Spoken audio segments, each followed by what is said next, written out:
Psychological safety is actually focused on the group experience and this climate where people feel safe or not safe to take risks. And we are taking risks all the time when we position ourselves, when we express ourselves, what questions do we ask and what questions we don't. Okay, we don't have space for another meeting and so on. But it's even more important to think, okay, thanks to the fact that we feel safe, we have better dynamics. The fact that we have better dynamics, we solve our issues fast. So in the end, we see that it leads, conscious development, conscious team development, conscious trust development leads to 20 to 30% of increase in efficiency after 2 to 3 months in teams. How do you navigate change? It's a question we think about often, and one that today's world expects us to be comfortable with. The challenge, however, is where do you begin? And how do you develop the mindset and skills to be successful? You're listening to Designing Schools, and I'm your host, Dr. Saba Kidwai, educator, researcher, and storyteller. Join me each week for stories and strategies that bridge the gap between research and practice, as together we explore how might we design schools.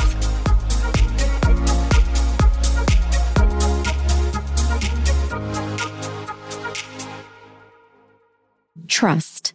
It's a word I never heard anyone talk about in education until I began my research at Design 39 campus, a public school in San Diego, California, that used design thinking to challenge traditional practices in education. Yet this word, trust, became the greatest takeaway that I left with.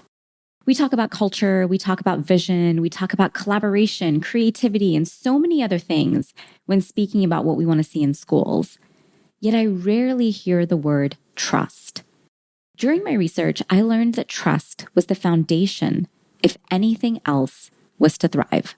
I turned my research into a documentary, and on February 3rd at 4 p.m. Pacific Standard Time, I'm hosting an event with Joe Erpelding, the former principal of Design 39, for the live launch of our trailer.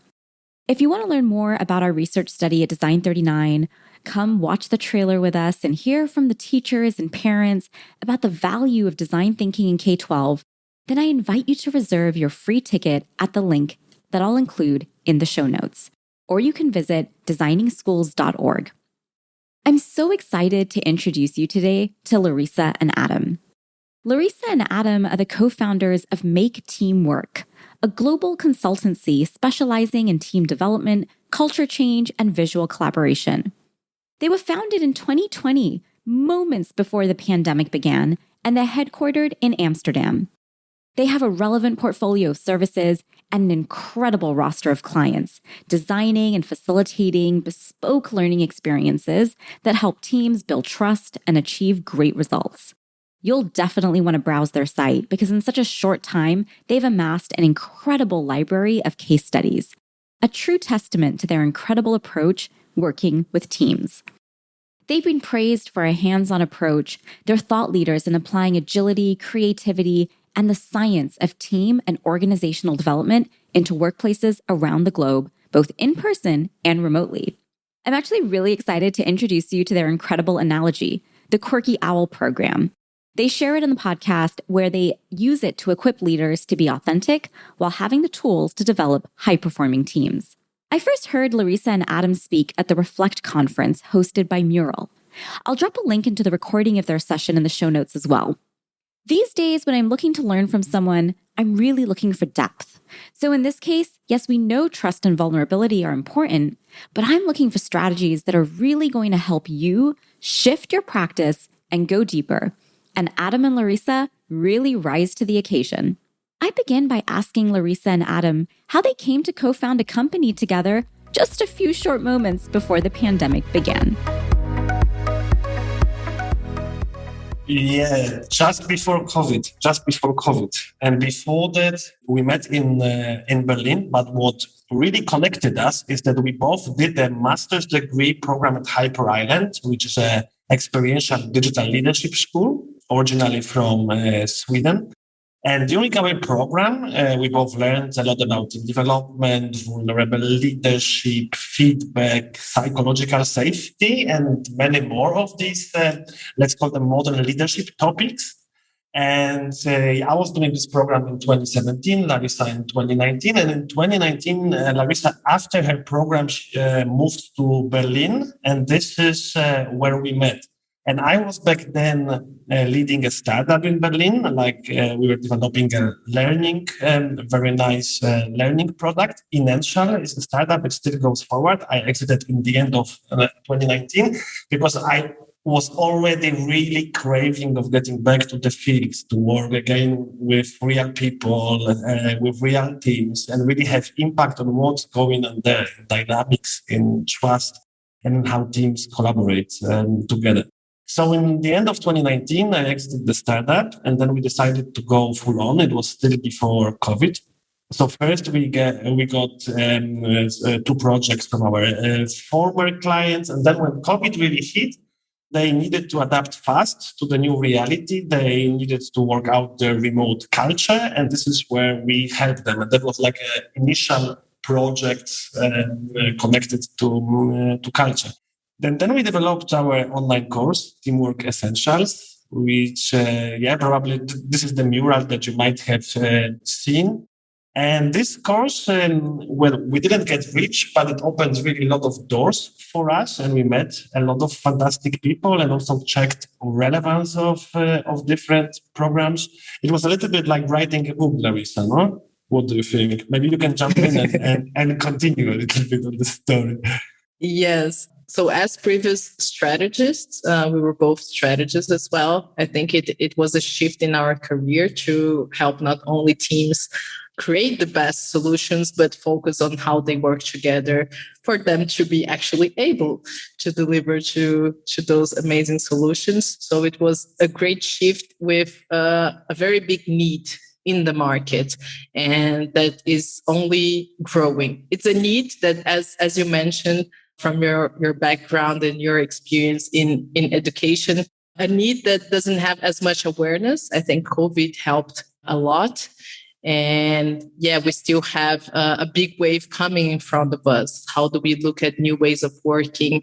And as MakeTeamWork, our goal is really to help teams and companies to collaborate better and grow in this field and sphere. I just wanted to mention this. I wanted to mention the aha moment, the really aha moment, because, we were like in 2020, we would be testing a lot, like tens of different sessions, approaches, workshops with many teams worldwide. And I remember this one particular moment when we were running a session with IBM design team on feedback, actually. And I remember that we got feedback actually from team members later on, that they didn't only improve their team dynamics, but they also started using these learnings to build their relationships, so for their life, their families. And hearing this from participants, I remember I just reflected and thought, I think we have something here, something really valuable that people like and people appreciate, and that is really of true value for them.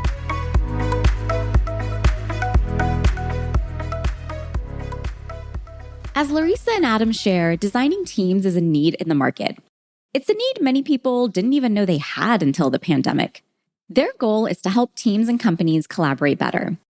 Like I mentioned earlier in the episode, collaboration is a word we hear so much. Yet it's not just about getting people together. This was one of the most insightful moments during my research. On the outside, when you walk into Design 39 campus, your curiosity is piqued by how the educators, or as they call them, learning experience designers, work together. But you're left wondering, why does this not happen everywhere? Why is this the exception and not the norm? How are they able to make the time and space daily for collaboration? And more importantly, how are they able to sustain and scale this? The answer: a culture of vulnerability and trust. After the success of Project Oxygen, where Google researched what makes a great manager, they embarked upon a new research study in 2015 called Project Aristotle. Here, Google wanted to identify what makes a great team. To their surprise, it wasn't anything that would immediately come to mind, such as those with the most senior people, the highest IQs, or even those who made the least amount of mistakes. After studying 180 diverse teams over 2 years, they identified 5 dynamics that make a great team. The most significant of the 5 being a term coined by Harvard professor and author Amy Edmondson, psychological safety. That was also a word that was new to me. Psychological safety is a belief that one will not be punished or humiliated for speaking up with ideas, questions, concerns, or mistakes. Teams which made more mistakes, they said, were actually more successful than others. Why? Because creating an environment in which people feel comfortable to take risks is key to fostering innovation. The difference that makes a difference, they said, with the norms and values you establish as a team to create a culture of safety. Have you ever been in a meeting where no one really voiced their opinions? There wasn't much discussion, and everyone simply went along with what the manager or leader of the meeting said? That is, of course, until the meeting is over, and then all of those thoughts and ideas come out. A solid team, though, they said, should be able to bounce ideas off of each other. During the meeting, not after. They should be able to work together to strengthen action plans, help solve issues, and provide support to each other. I love how value-driven Larissa and Adam are.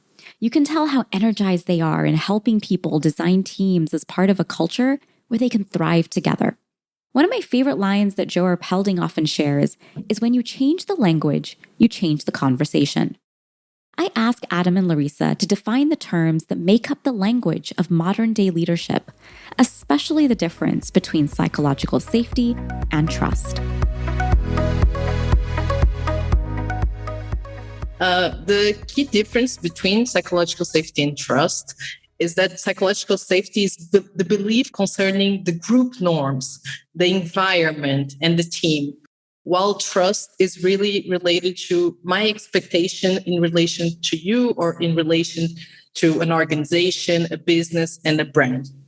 So you might trust one colleague, you might not trust one colleague or one organization. And psychological safety is actually focused on the group experience and this climate where people feel safe or not safe to take risks. And we are taking risks all the time. When we position ourselves, when we express ourselves, what questions do we ask and what questions we don't? So it relates psychological safety to the near consequences of what I do. Trust is related more into a one-to-one aspect in relation to the future. So for example, let's suppose that I believe that we are not doing the best work for a specific client. And I failed to ask Adam about it. So we work together. I think this is not the right path to go, but I keep it to myself. In this case, I'm worried about the effect and the result of asking my question. I'm afraid of being criticized, of being humiliated. No, that was the plan. What do you mean you're asking questions right now? You are not qualified to do that. And the easiest is to stay quiet. That's where the danger is. When there's no psychological safety, we just don't hear these suggestions, these questions, these different perspectives on the table. So if there's no climate where people feel safe enough to take these risks, they don't speak, they don't share concerns, they don't share questions, ideas, and in the end, it kills our ability to innovate, to grow, and to deliver a better value to our client, to the world, in our relationships. I share with Adam and Larissa how people are feeling in education today. When the pandemic began, I remember sitting in meetings with district leaders, with educators, and the many individuals in between. The one theme I saw over and over was how many people felt that they needed permission to share an idea, voice a concern, or ask a question, especially teachers. While yes, people were stressed and frustrated, there was also an enthusiasm for what could be. Yet very few places had the culture, the scaffolds, and the support to facilitate these conversations. I want to introduce you to Neema Avashia. She's been teaching in the Boston Public Schools for 19 years, and she's been a powerful voice for autonomy for educators and students. I came across Neema's work early on in the pandemic when she advocated for teacher and student voices to be included in rethinking school. Neema is an advocate of human-centered design. Part of leading with vulnerability to create a culture of trust and safety is being able to recognize that it's okay that we don't have all the answers to today's complex problems. As a human-centered leader, this was Neema, and this was the approach that she took. I asked her to share what it was like to be vulnerable and design with her students during this very uncertain time. So my name is Neema Avachia. I am a 19th year educator in the Boston Public Schools. I have taught at the same school for that whole time. I started teaching ancient civilizations way back in the day. And then I was a civics teacher for the majority of my career. And then this year I've transitioned to being an ethnic studies teacher. So all living in the world of history, but really starting to move more into space of thinking about how history and identity really relate to each other.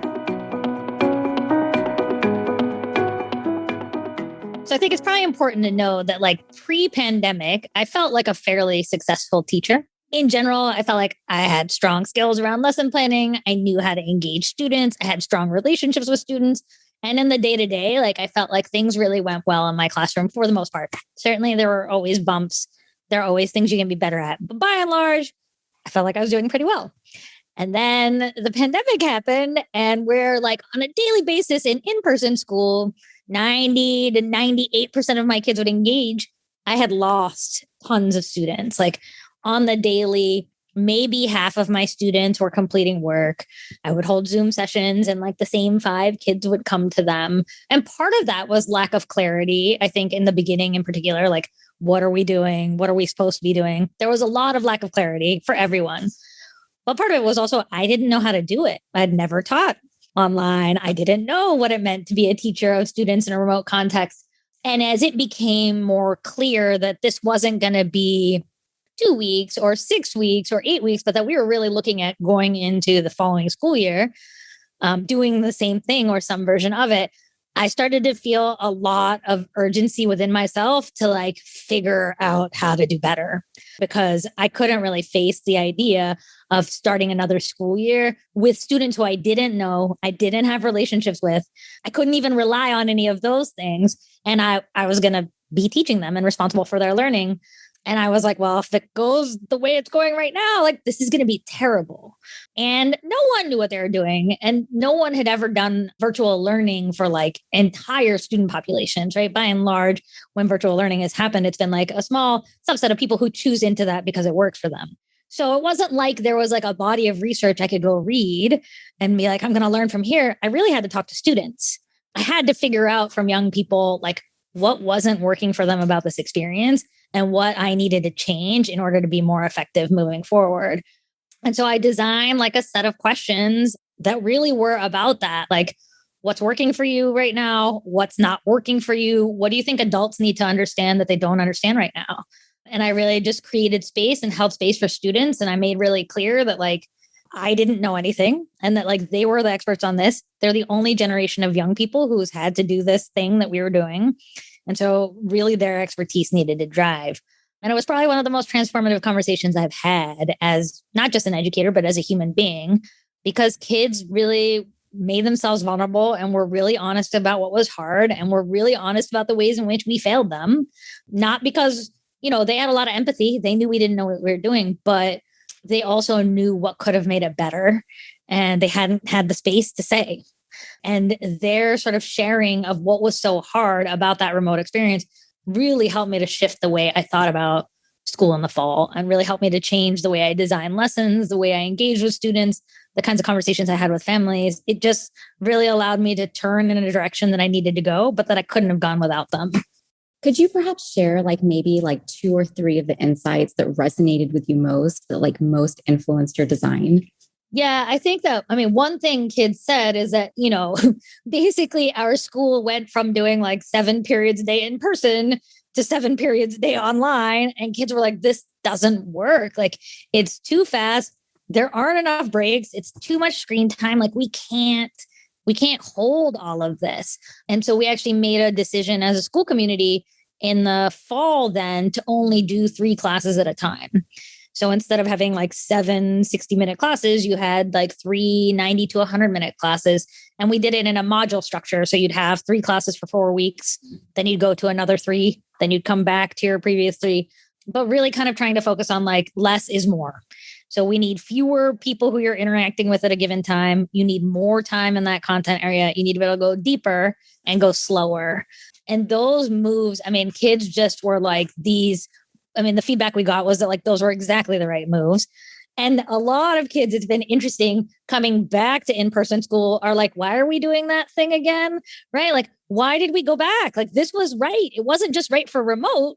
It was just right. So why are we reverting back to old ways of doing things? And I think they're totally right. I couldn't convince anyone else that that was the right thing to do. I tried, but it just is interesting. I think in some ways in that remote time, like we had permission to do the things that actually felt right to people's bodies and minds and to do the things that made sense. And so then it's been kind of surreal to return back to like, quote, normal, everyone's favorite word, and to be like, no, but this is all wrong. Like it was wrong before, and we know it's wrong because we did it the other way. So why are we back here again? It builds context. So if teachers feel that they are not safe to share, that nobody is listening, that they can't really safely contribute, then it might also resonate to students, because I guess that the culture that we operate in somehow determines also our expressions. So I think that this is why it's so crucial that psychological safety exists at each and every level of operations. When we talk about modern leadership or different ways of collaborating, the do as I say approach is very much top down.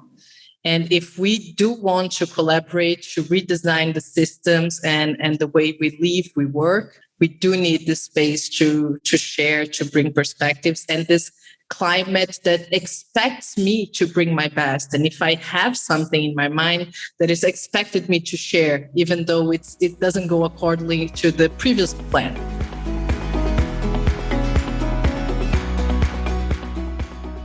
Larissa and Adam are correct. Not creating a culture where teachers feel safe to voice their ideas and concerns trickles down to the culture we often see in classrooms with students. I asked Neema, based on her 19 years of experience, why was she able to do this? And why is it so hard for so many to design with teachers and students, especially when we know that change is working? Neema shared the example of how the redesigned school schedule was something that students really enjoyed. Yet, once they returned in person, it all went away. Why? With teachers being there with students day to day, why do we not design with them? Why is the culture of trust so broken within education? I think there's a lot of factors. I think one is that really often the people who are in charge of making the decisions are not proximate to the people most affected by them. And sometimes the timeline on which they were proximate is pretty like prolonged or pretty far away. So it's not even like they're, like, oh, well, last year I was in the classroom, right? Like the majority of the people making decisions during the pandemic about education had never taught during a pandemic and had never been a student during the pandemic. And so their frames of reference for like what school is supposed to be, how it's supposed to look, what accountability means, like all of those frames don't relate to the actual context that people are teaching and learning in and existing in. And I think that like the most generous version of me that like tries to think about, well, like, why wouldn't you try to get proximate is that I think there is some like real threat to identity that happens to people where like they're scared to admit that they don't know the answer. And it feels like their entire like sort of way in which they've gotten their role as a leader is by acting like they had all the answers. So then to be in that role and to say, well, I don't have them and I don't know, I think it feels very frightening. And I think we've kind of created a culture around leadership in our country writ large, where like leaders don't make mistakes and leaders don't say, I don't know. And I feel like it's just so wrong. Like that shouldn't be what the culture of leadership is. But, I was talking to a friend who works in politics and she was like, well, no one can own the mistake because if you own the mistake, you own the mistake. Like that's going to live with you. That's going to go through your career. People will always associate that mistake with you. And it's so weird as an educator where like mistakes are how we learn. Like you can't learn anything if you don't make mistakes. They're not a thing to be ashamed of. And yeah, I own my mistakes. I am who I am because of my mistakes. I wouldn't be who I am without them. Like I don't have shame about my errors. I think how we respond to the mistake and what we do with it is important. But the fact of making them is like human, right? But we've set up our leaders in this way where it's like, you don't get to be human anymore. You can't make mistakes. You can't say, I don't know. Because if you do, then people are like, well, then you shouldn't be in that role. But like, how could anyone know this pandemic is, no one knew. I mean, maybe some people somewhere do disaster preparedness and like they had some ideas, but like by and large, there aren't answers right now. There aren't right ways. We don't know them. The only way we're going to find them is by talking to the most affected people. And yet that's like the thing that's happening the least.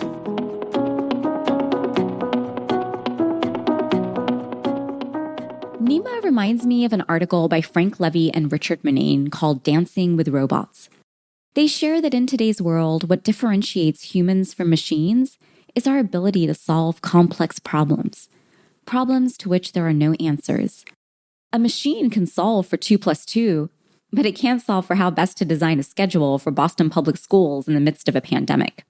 This is where design thinking becomes an invaluable skill set and mindset. By being able to have the structures to facilitate conversations, complex challenges that feel overwhelming and frightening become manageable because we have a framework for how to navigate them.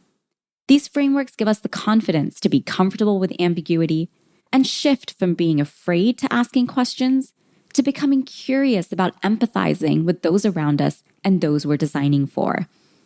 I often share that one of the greatest lessons I learned is that cultures of innovation begin with a culture of empathy. So the question I'm wondering now is, how do we even know to what degree we have a culture of trust and safety? How do we become more open to acknowledging and becoming curious about our cultures? I imagine it's one of those things that we all think we have, or we all think is perfect until we actually step back and do the assessment, conduct the empathy interviews, and lean into having those vulnerable conversations. And as I often also share, when we begin with empathy, what we think is challenged by what we learn. We're so often afraid of the answers, yet as the past 2 years have taught us, not taking a human-centered approach as a modern-day leader can have a detrimental effect on your organization and workplace culture. I asked Larissa and Adam, if we want to assess our organizations, where do we begin?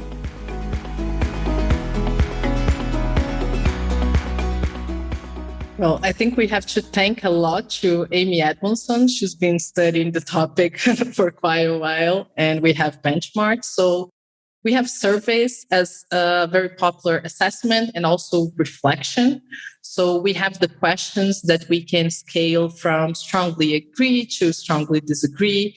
And for instance, for all of you that are listening to us, maybe you could reflect on your context. If you make a mistake as part of this team, it's not held against you. We all make mistakes. How do we deal with them? People on the team never reject others for being different. If we want new and better solutions, we need to be open to those perspectives. People can bring up problems and difficult issues, so on and so forth. So we really like to use this assessment, and not only as a questionnaire, but bringing them to the conversation. So people can do the assessment individually and then come together to reflect and discuss. And based on them, we might reflect, how can we together build more psychological safety? What were the stories? What were the moments that you identified that you had something to share and you didn't, that your skills were not valued? And another way is also to have hypothetical scenarios. So how do you think you or your colleagues would respond according to certain situation? Would they keep it to themselves? Would they hold back? So in this sense, we can identify if there is or if there is not psychological safety. So understanding what the concept is about and being able to talk about it and start to build this open conversation, I believe is the way to go. Precisely, and there are different ways to go. It can be digital assessments or questionnaires using Typeform, SurveyMonkey, or any other form software. Then it can be part of the team retrospective if a team already practiced retrospective. So these questions that Larissa was mentioning earlier, they can be added as retro items in order for team to reflect and to discuss this concept. And the third and most profound way is to take first the assessment, and then have a dedicated workshop where you just see the results in a team and discuss them and discuss the challenges that you have there and discuss situations when you felt vulnerable, when you didn't feel safe, and so on and so forth, in order to look at it as a team, understand that, okay, we are super better efficient if we feel safe. We are happier and more engaged if we feel safe. We need to get there. How might we get there? And then bringing this question, bring a little bit of science and like a structured approach. And then it all depends on the team and like how they want to proceed with it and how deep they want to go. Because from our perspective, it quite often starts from leaders. This first vulnerability is shared by leaders, and then other people follow. And in the end, it works like a positive virus side of team and organization. And this is what we aim to go.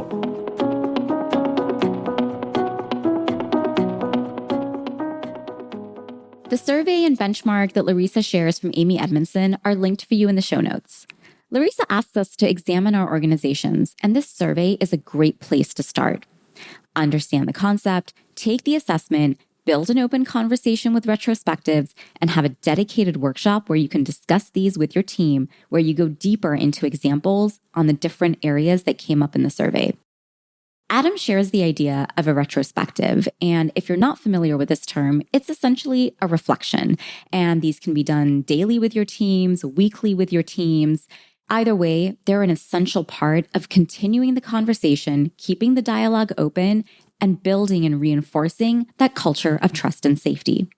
Adam also highlights how this work begins by the leader modeling vulnerability. Over the past 3 weeks, I shared my 3-part series with the superintendent of Santa Ana Unified, Jerry Almendarez.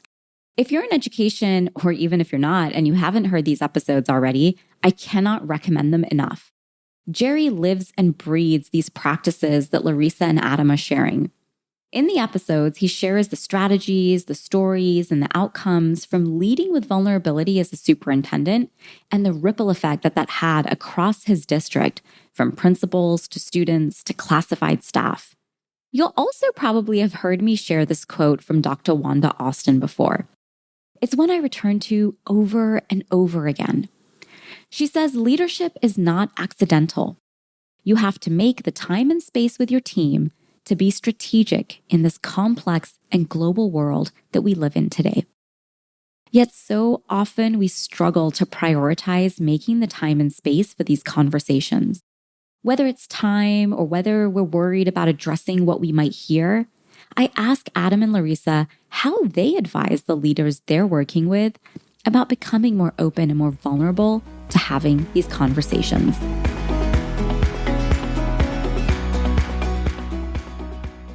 Yeah, I think it's a tough cookie here because, of course, the simplest answer would be for people to incorporate it in their current process. So whenever they have, like, if they practice retrospectives on projects, maybe instead of just reflecting on what worked, what didn't in the project, maybe the reflection might be a little bit broader and go into life. So for us to discuss what bothers us in life right now, how we can reorganize as a team in order to face new challenges, new arising challenges. So then you can add topics like you can add topics like psychological safety, discuss your family dynamics even, and thanks to it, show people, demonstrate to people that we can and we should talk about these challenges, and we don't have to do it as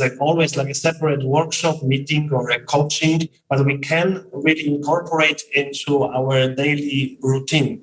Let it be in some things we see during Friday delivery sessions, so when teams discuss what they delivered throughout the week. In some teams we see it during retrospectives. In some teams we even see so-called chill calls, so like weekly 30, 45 minutes team calls on everything but work. They share hobbies, dreams, like traveling plans, family situations, sometimes tips on gardening, cooking, or music, or new movies in the market. So whatever, but not work. And this is, but this we see in very few teams. We see that teams that from the beginning build a remote culture based also on this.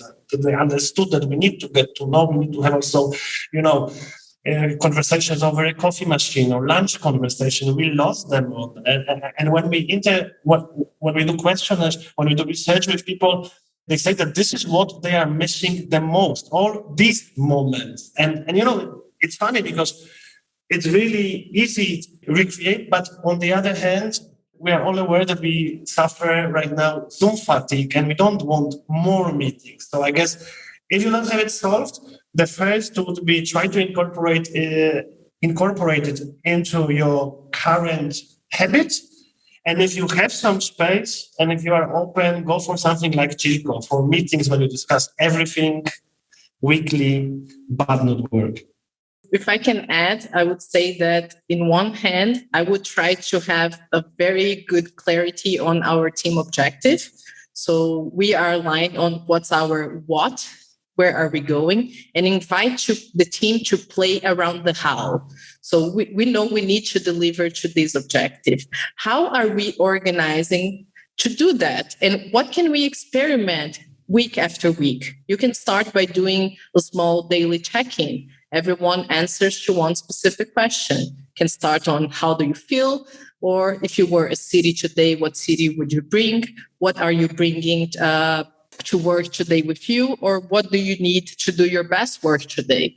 So allowing them to test and experiment and see the impact with small rituals embedded into the team context and rituals. So clarity on what we're going and ownership to the team.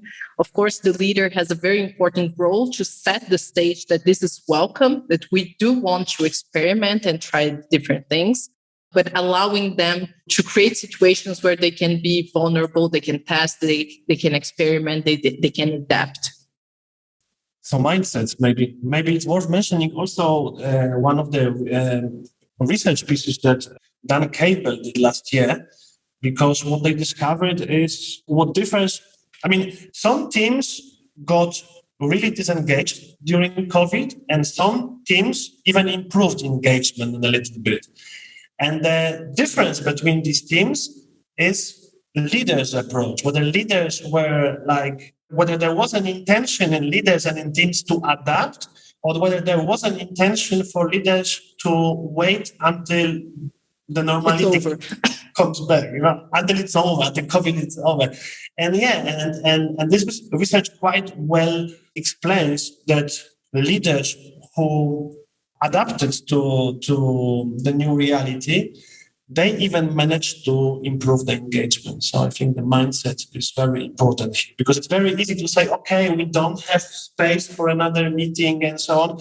But it's even more important to think, okay, thanks to the fact that we feel safe, we have better dynamics. The fact that we have better dynamics, we solve our issues fast. So in the end, we see that it leads, conscious development, conscious team development, conscious trust development leads to 20 to 30% of increase in efficiency after 2 to 3 months in teams. So because you are not afraid to talk, you are not afraid of your promotion, you are not afraid that somebody will laugh you out. So you just share, and then teams, when sharing, they storm a little bit, they distribute the ownership, distribute tasks, they have full alignment, and they just go on. So it's a little bit of this. If I had 1 hour, I would spend 55 minutes thinking of what to do and 5 minutes doing it.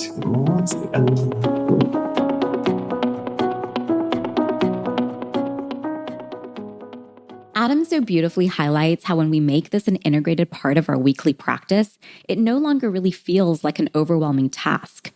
Instead, it becomes a sacred space of time where we connect with one another to build and deepen our relationships. He shares that when people are asked, this connection, sharing about one another outside of work, whether it be movies, travel, or other hobbies, is what they miss the most. Where we seem to be missing the mark is that we create these experiences in isolation versus designing these moments as an integrated part of our daily culture. One of the greatest outcomes of a culture of trust and safety is that people develop a sense of autonomy. If I know my voice is being heard, if I as an individual am seen in the organization, if I feel safe to share my ideas and questions, I feel like I am valued. As Daniel Pink shares, this element of autonomy is one of the 3 key ingredients that develops a drive within us, or that intrinsic motivation. We're not waiting for someone else to always tell us what to do. We're not waiting for permission. We're ready to take initiative. I'll return for part 2 with Larissa and Adam to talk about the framework they developed. Here's what I encourage you to do in the meanwhile. We created a survey that you can duplicate and use with your teams. We encourage you to download this survey and to explore the idea of a retrospective that you can integrate weekly with your teams. In part 2, I'll return with Larissa, Adam, and Neema, and we'll discuss how you can apply these survey results, and they'll share the framework they use when working with teams and why the owl is their leadership mascot. You'll also hear from Neema about a case study she put together about working with students to design for learning during the pandemic. You'll also hear why students believe that relationships are central to their experience in schools. I hope you do the survey. Let us know if you have any questions, and we'll see you next week for part 2. It's your turn to join the conversation by sharing what you enjoyed or what questions you have. In a world where time and attention are so valuable, thank you for choosing to listen and for being a part of our Designing Schools community. Leaving a review for the podcast helps others learn about the show, giving them the gift of knowledge and allowing this community to help create access and exposure to ideas and opportunities others may not even know exist.